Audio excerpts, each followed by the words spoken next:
connective tissue on it. And you simply take the meat loose and you shove it into this bag.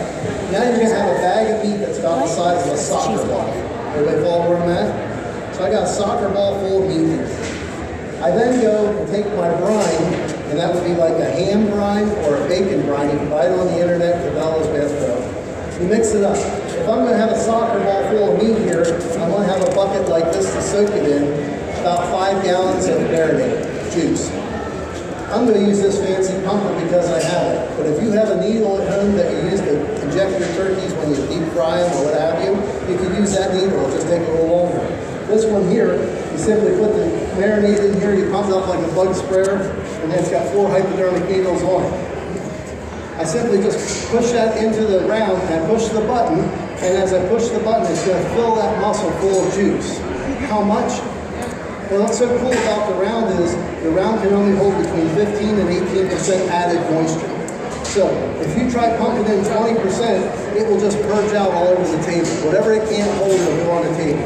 That's when you know it's done. You start to see it leak, leak, leak. You then put it in your bucket and you cure it. You let it sit in this bucket cold. Now, when I was a boy, I made dried beef.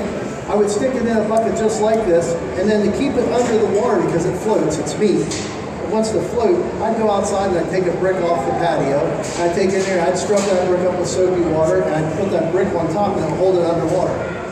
USDA says I can't tell you guys to use bricks on top of meat. So, somebody invented this bucket, and I really like it, so I'll show you how it works. This brining bucket has these little grooves along the side that come with a lid like this. You put your meat in here, you push it down so it goes underwater, you turn it, and it holds it underneath. So it's a cool bucket, it's called a brining bucket, and it would submerge it underneath the water. So how long do I cure it for? I want you to sit this bucket someplace cold for the next 7 days. Whether it's your carport, your basement, your daughter's bedroom, whatever's the coldest room, okay? And you get it below 40 degrees, over 28 degrees for 7 days. At the end of 7 days, it's cured. Now we're going to take the meat out of there. It's going to be in this nice stockinette, and we're simply going to hang it up in our smokehouse and smoke it. How long? If this is 3 inches in diameter and this is a soccer ball, it's a lot longer than what we used to do. Okay, so we're going to smoke the heck out of this thing. How long? 24 hours, 36 hours, 48 hours. It's up to you guys how much smoke you want on the product. So I would pick a number. Let's pick 24 hours.